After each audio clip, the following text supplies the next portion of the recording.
It's not who's the smartest in the room, but let's all bring it together and take all that intellectual horsepower and go have fun. And it's about having fun, right? But when you have fun, it's not about chasing that check, because the checks just automatically start coming. There's a difference between a dream chaser and a dream catcher. Thanks all for tuning in to Dreamcatchers, where we make things happen. Dreamcatchers was formally launched to unlock the hidden potential in successful, self-motivated individuals who desire to take their life's work to the next level but need support to evolve. We are a collective group of professionals with various backgrounds that use our talents to assist those individuals in realizing their wildest dreams by providing education, inspiration, and direction. This podcast is where we share the lessons we've learned along the way to catching our dreams and give you some context around the how and the why to each approach to put you further ahead on the journey to catching your dream. Are you ready? Hey everybody, and welcome to the Dreamcatchers podcast. I'm your host Jerome, and I've got Kent Sohosky with me today. Brother, how are you, sir? How are you, Jerome? I'm doing great. Thanks for having me. I'm glad to be down here in Miami. Yeah, we're here at the Go Abundance Conference. He just blew my mind, ladies and gentlemen. He owns a number of different companies, but he just showed me a video, and I assume this is patent pending. But they've got this thing that they're going to put on electric vehicles where you never have to charge them again. But you'll never believe how this story started, and I won't do it justice by telling it. But grew up, son of a military man. Yeah. National Guard. National Guard man, Edward Jones, 35 years, gold standard stockbroker, mother school teacher, grew up in Joplin, Missouri. Joplin, Missouri. You know, the big city. I don't know if that's a big city or not. It's not. It's probably pretty small. I It think there's sounded some good, didn't it? cows, there's some weed out there. Well, it's half there. Tornado hit it a few years ago. That's wild. So That's why you know it.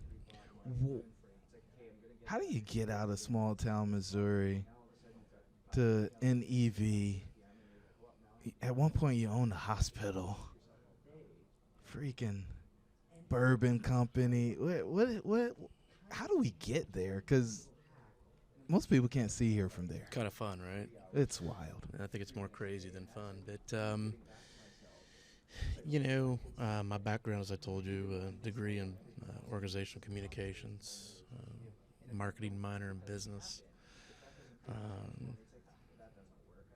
associate's degree in EMS medicine, became a paramedic fireman. I was a paramedic fireman in Springfield, Missouri, wanted to get in the health, the medical device business, going back in the mid-90s, and it was always the epitome of, you answer the ad in the Sunday paper.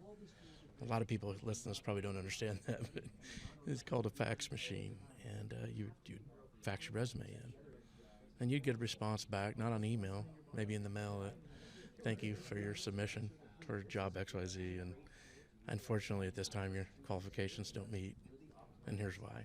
And it was always about, didn't have the sales experience, but had the clinical experience. Yeah. I look back at my, 20, 21, 22 years old, working a full code in someone's living room on a husband or a granddad or a son, and I'm going to college, right? Now, full code for y'all outside of the industry means they're not alive. They're not alive. He's bringing them back. Yeah, and I'm very blessed, and what I did my whole life, I think, as you hear, is about giving back. I was helping people. That's what I do. I help people. Didn't know that until about 2 years ago. That's what I did. And so, anyway, you fast forward, I finally landed a job in Dallas, and in the medical device industry, a guy took a chance on me. In the critical care medicine side, CVICU, which is cardiovascular intensive care, and then just regular intensive care unit as well as anesthesia, cardiopulmonary, and a guy took a ride on me, made a name for myself.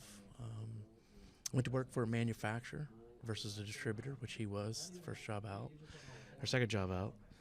But went to work for a company called Mallinckrodt. Got caught up in an acquisition with a company called Tyco Healthcare, going back in 1999, 2000. Seems like yesterday. We divested Tyco Healthcare for some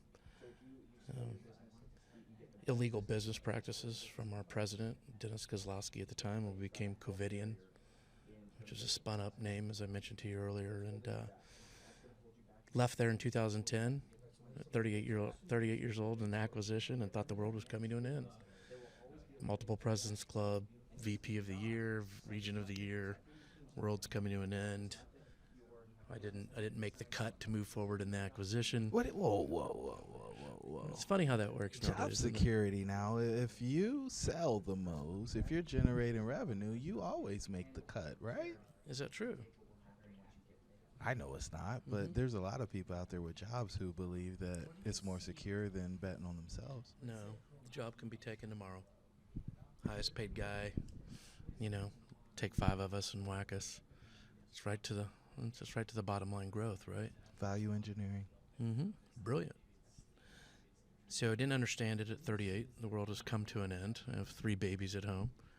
And wife at home raising kids, working her butt off, to do the right thing. And it's, brother's like, hey, you got a great package. You've been there for 12 years.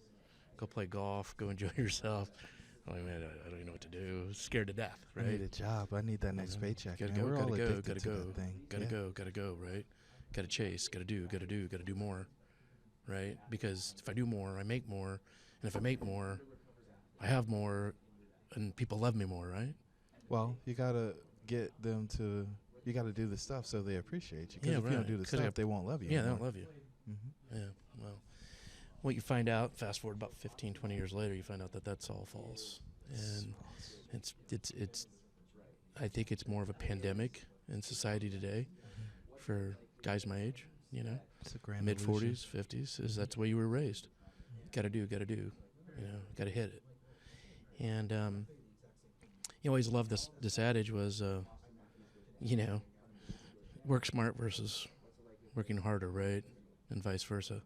It's trying to figure out what that looks like for you. And I believe that there's multiple industries out there that you can flip that term, right? There's a lot of guys I know work hard for their life and for their paycheck, and I respect those guys. And they're good with their hands, and they love what they do. But they work real, real hard. But they're also realizing that there's a way to work smarter. And whether it be investing in tools, implements, things to do things better, whether they dig ditches for a living, which we've heard that term in our lives, right? You can either be really good or you can go dig ditches for a living. Well, guess what? COVID proved that digging ditches for a living, that's not a bad thing because people pay a lot of money for it. They will. They will. So here we are, starting over and take another job, right, in 46 days after I said I got to have a job. I'm supposed to play golf for my brother. You can't miss a paycheck, man. Man, you got to have a paycheck. Got to. And what I didn't know and what I would share with the group is that I was eligible for unemployment, even in a severance, right? And someone near and dear to me and my family said, Kent Jr., because I'm a junior, you're eligible for that. I don't want that.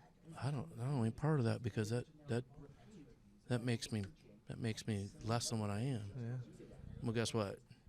I signed up for that. Yeah. I did. And it only lasted for about 4 weeks, as I said. And I think I had to pay most of it back because they backdated when I got my real job, my second job again. They said, hey, you owe us a little money back. So anyway, the reason I tell that story is I'm proud of where I've come from. I'm proud of my failures. I'm probably more proud of my failures than my successes. I've stumbled a lot. I think the best way to describe it is a Renaissance man, as I can use my hands. If you look at these hands, they're very calloused. But I'm also now, I got to read a P&L statement, and I got to read a balance sheet, and I got to know tax laws, and I got to know different things for our company, and we got to know how we got to bill and do all these crazy things. And so, fast forward, finally went out on our own. We built a big company up in Dallas, Texas. Some guys got sideways with greed, crippled the company, and won't get into a whole lot of that, but it crippled a lot of lives, 550 employees' lives, and what we could have been. It's kind of a darn shame what it could have been, and it was a flyer. I'd always worked in the public sector and publicly traded companies. I'd worked my way up into more of the VP, right underneath the GM role. And let me tell you, I was never going to be a GM guy, and here's why. In a publicly traded company. Because I'm for the people. Wait, you're not trying to return maximum value to the shareholders? That's correct. I'm for the people. And the people are who I worked with. Not that I was the dictator, but I worked for the people. And one of the things I learned early on as a young manager was, can you disconnect from being a rep and now be a manager? Because as reps, right, it's all about me, right? As much as I can make. It's the greatest job in America. My brother and I still joke about it. Highly talented guy, highly successful, manages people, and we joke. What if we would have stayed as reps? Right? We would have born ourselves. We would have moved on just because we hit all the numbers. But when you become working for the people, it's hard. Yeah. And you have the wherewithal of you want to work for the people, but you want to share it. And so as we fast forward, unfortunately, with some cards I was dealt, I believed in myself and went out on my own. And we've been on our own for years. And that was back in 2015. Fast forward, as we were joking earlier about, started hearing this global word of a pandemic, a virus that's coming on late 19. Hear a little bit more about in 20. Into February, market crashes. World comes to an end. Spring breaks are canceled. March of 20. March Madness is canceled. Madness, everything's canceled.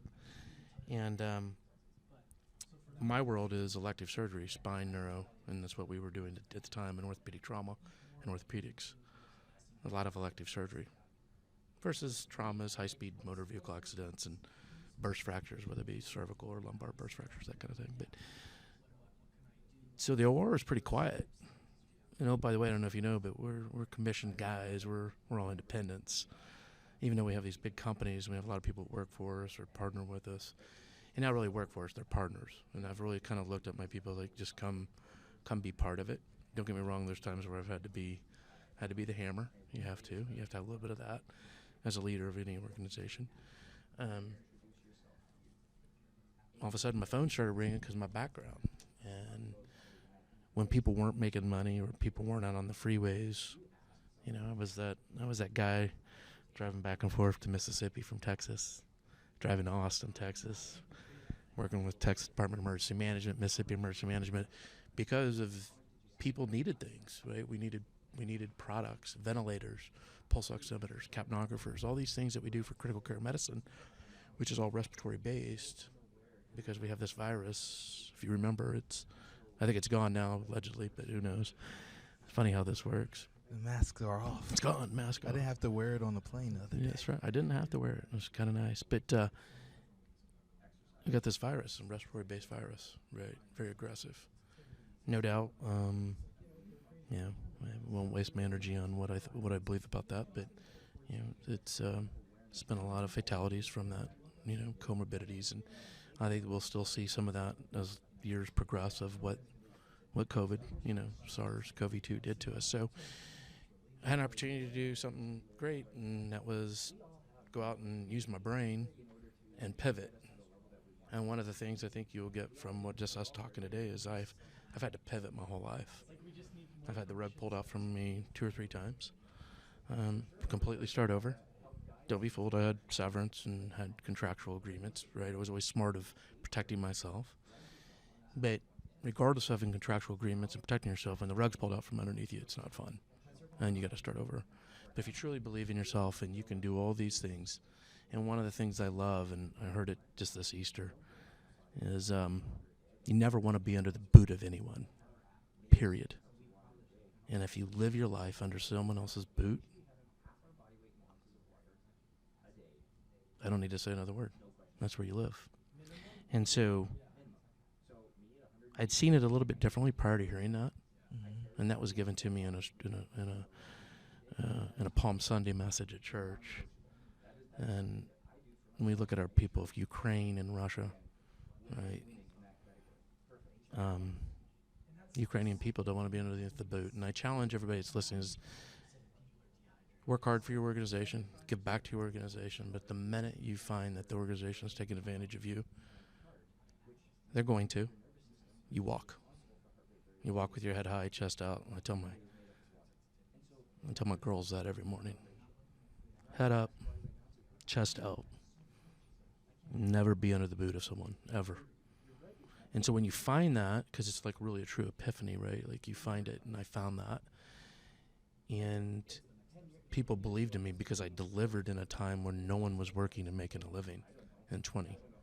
And then first of 2021, company did just absorbent things, 150, 250% growth. Settled down since then, right? We've had to get back to our lives.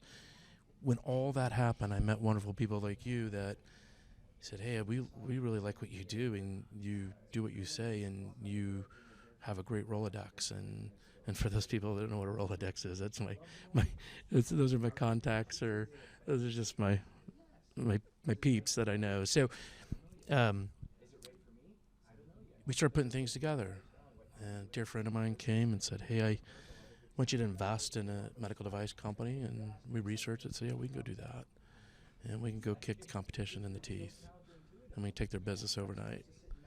And it's not that easy, right? We got to get, FDA approval, 510Ks, medical device. We got to go through a whole host of hoops and loops and a lot of legality things, and got to do things right. So we started doing that, and then he's like, I want to talk to you about something else. This came across my desk, and see if you're interested in it. It's like, I've got this device, and there's 2 or 3 of them, but one of them goes on the axle of a electric vehicle, which we'll reference as EV.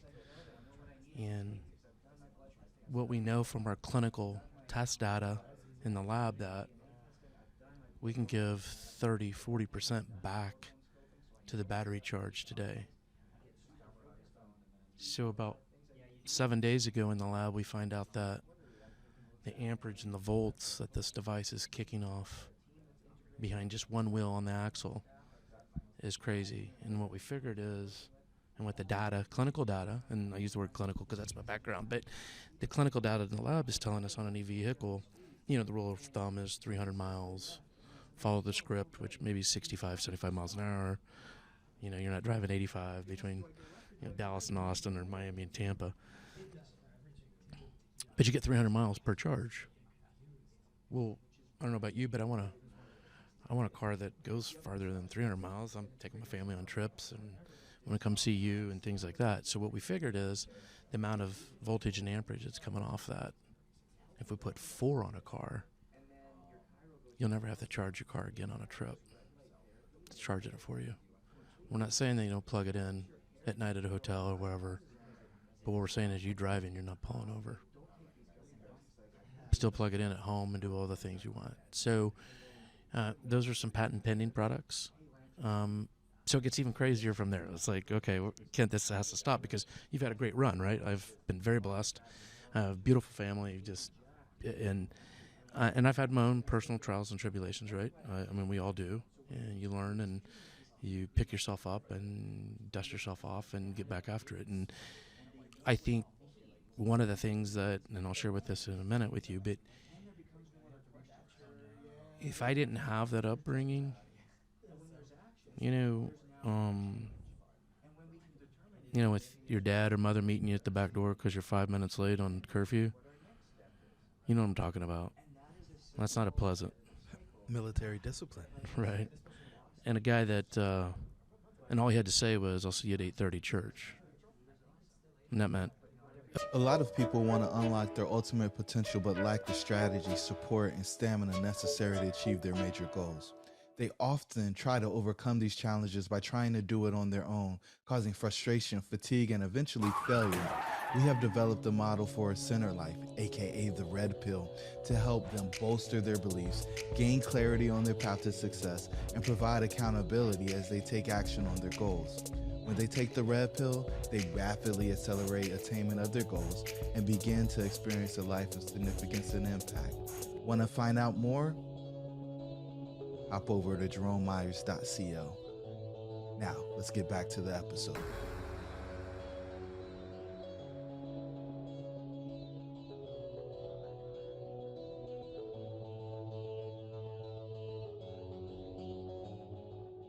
8:30 a.m. Man, Better not be late. better not be late. And he knew what was going on.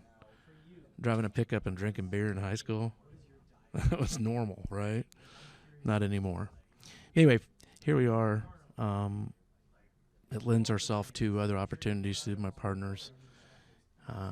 We meet a guy. A lot of these guys are alumni of University of Notre Dame. Meet a guy that has created a bourbon company. You heard me. Bourbon and whiskey, right? So what do I know about bourbon? I don't know. My brother fixes me an old-fashioned every now and then. It tastes pretty good. And start hearing this story.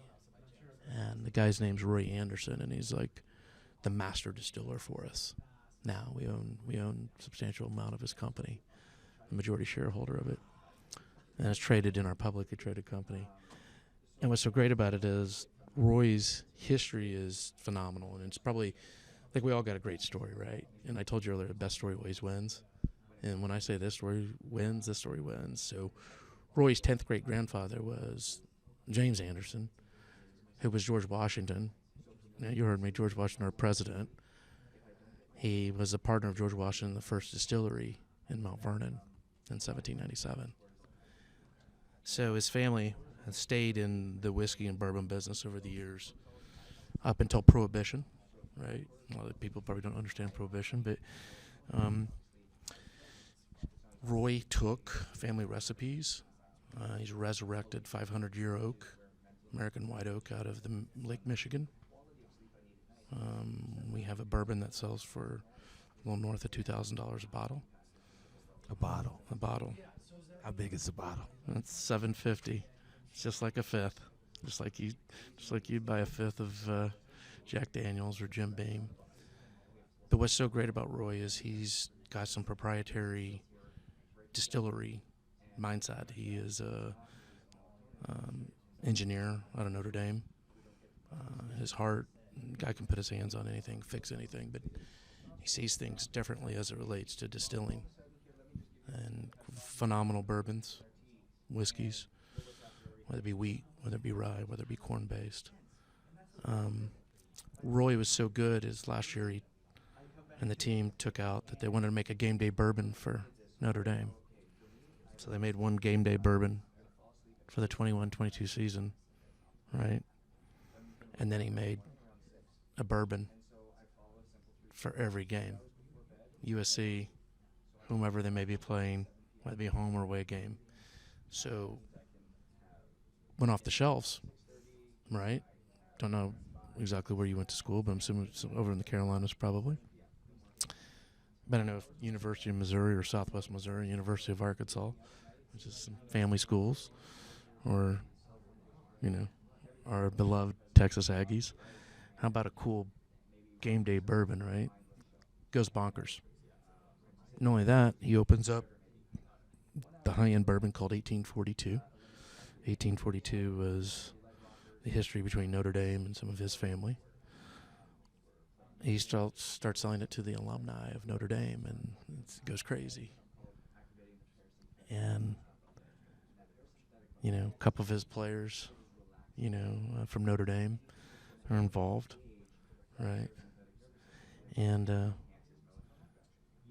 it's been a fun ride, and that one's an interesting one. That falls in our consumer division, right? We have healthcare, energy, and then the consumer division.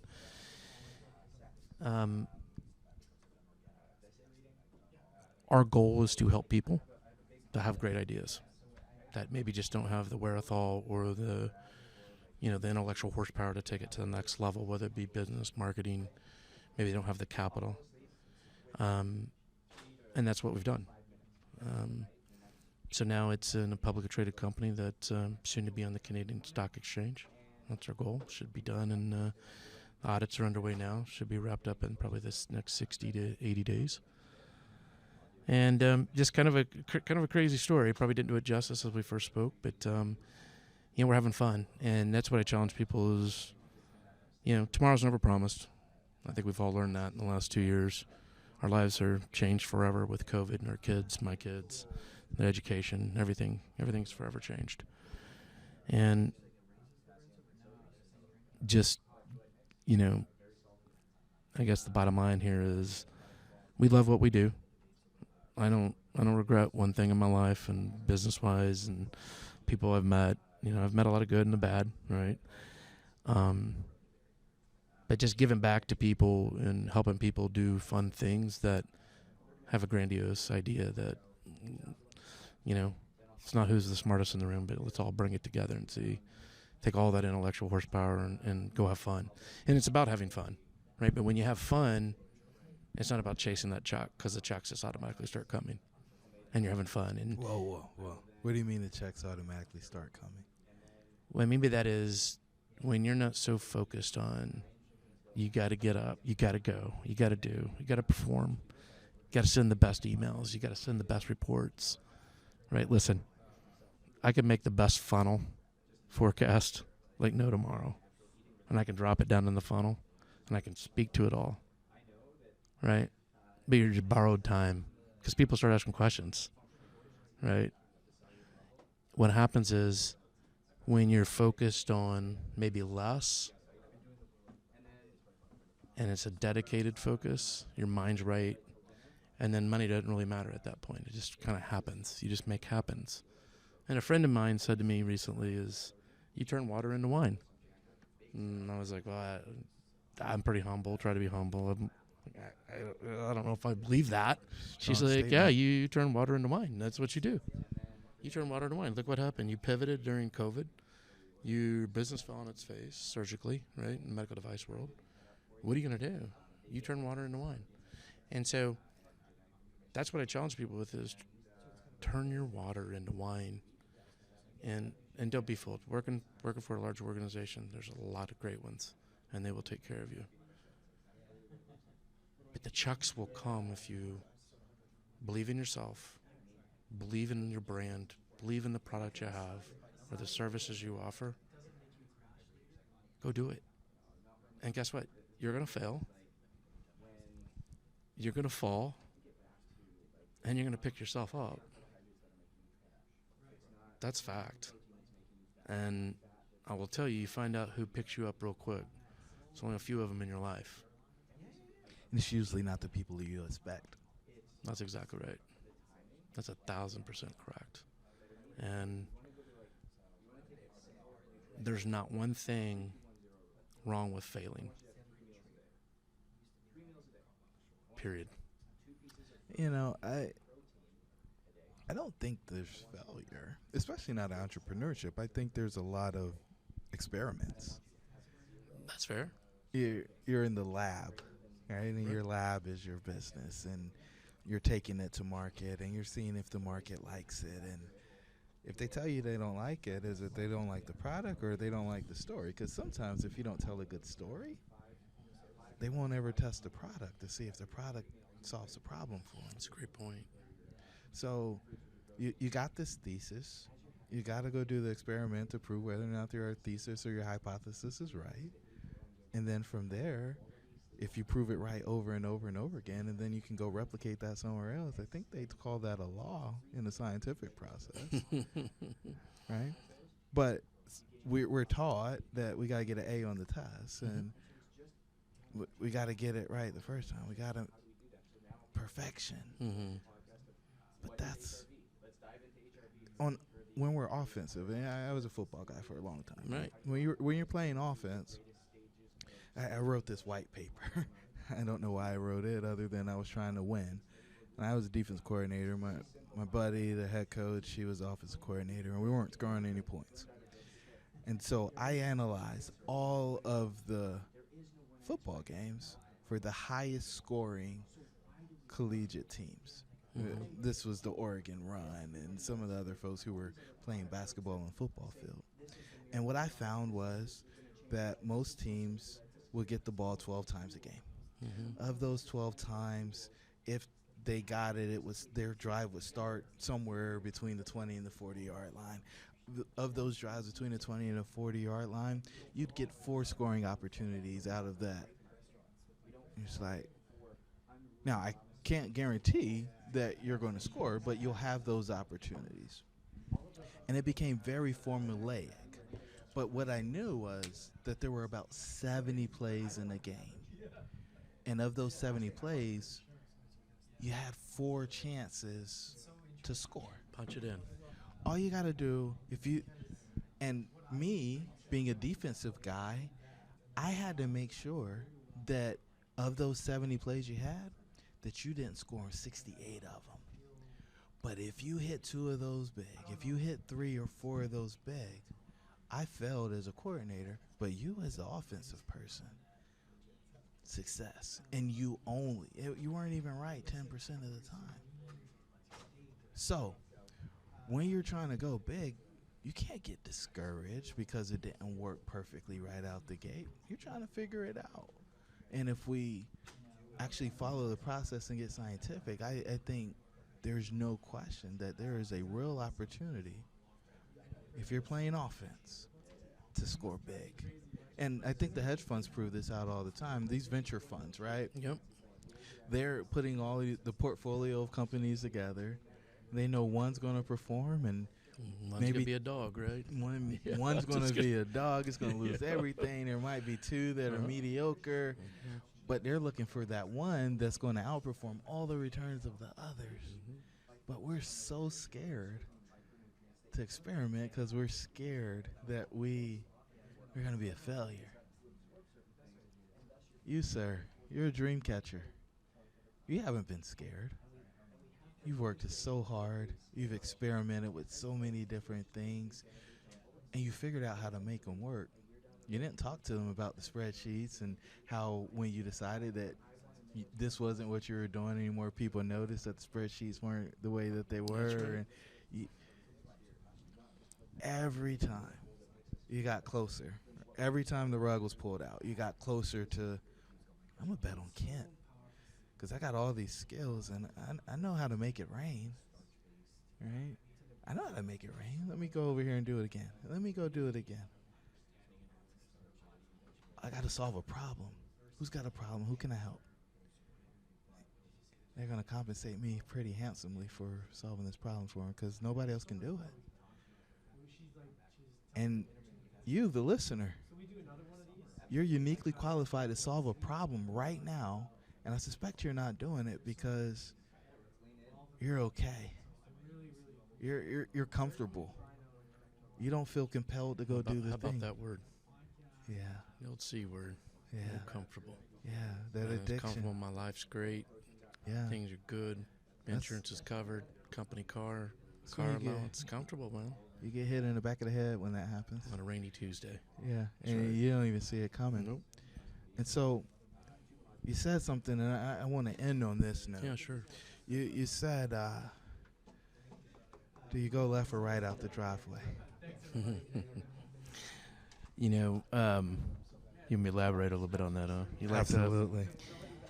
You know, I've had a lot of good mentors in my life. You know, my mother and dad, older brother, several GMs and presidents and divisional presidents, and you know, one time never thought I'd be those guys, right? And I look back and go, yeah, we're past that. We're creating different things like wealth, right? And I hear people say the word rich. And I kind of laugh, you know, because it's like slang in society today, and wealth is a different story. Total different story. Wealth is when you're diversified and you got money working in the market. You're doing different things. You have opportunity. But one of the common denominators that I always saw, and I see it still in a lot of people, is which way am I going in the morning? Am I going left or I'm going right? And I was that guy once, you know, who didn't know, pulling on the driveway to go make sales calls. But once you figure that out, man, it hits home, because when you're going right, you know why you're going right. And it's on. The minute you pull out that driveway, you're focused, you're dedicated, nothing is in your way, you know. And I think one of the things I would leave you with today is that another one I learned about, and I put it on myself because I have to, is inspect the inspector. We talk about all of our salespeople and what they maybe aren't doing right, or our 1099 partners, and for those people out there, that means contractors. Inspect the inspector. And I didn't understand that until I had to start inspecting myself and make sure that what I'm preaching and doing is exactly what we should be doing. And there's nothing wrong with inspecting the inspector, because a lot of times the inspector doesn't get inspected, and it's everybody else's fault but the inspectors. And you start there, you start realizing real quick. Anyway, I this has been awesome, and you're a rock star, dude. And we just got getting to know each other. We got a lot of good stuff. I can assure you we'll talk further, but parent company is called Xleets Holdings International. It's traded on the OTC. The symbol is XIEXHI. Our whiskey is AnoraWhiskey.com. Check it out. It's good stuff. Like all good things, it won't be where, it won't be the company that it is today. There's some special sauce going on, if you will, that we hope to be in Bardstown, Kentucky real soon, which is, the world's best bourbons are made there in Kentucky, right in that town. And so there's a lot of good things happening. So man, thanks. These Go Abundance guys have been gracious to me, so letting me come in and help sponsor a little bit of the event. And if you get a chance, we're going to sip a little bourbon here in a little bit and kind of get everybody loves the bourbon guy, right? They might not buy anything, but they love the bourbon guy. But anyway, thank you for having me, and I'll look forward to breaking bread with you and staying in touch, and man, help you anytime I can. And I'm always open to take phone calls, listen, ideas, troubleshoot. And I tell people, talk's cheap, costs you nothing. Let's just visit. So, Kent, this is outstanding, sir. Ladies and gentlemen, you heard it from the man himself. You got to go out there and make it happen. If you want to live an extraordinary life, it's going to require extraordinary effort, extraordinary preparation. Your dreams should be real. We'll talk soon. Thank you for joining the tribe today. We would love to hear from you. Please don't forget to rate, like, and share. Perhaps someone you know could benefit from what we've discussed. Until the next time, remember that your dreams should be real.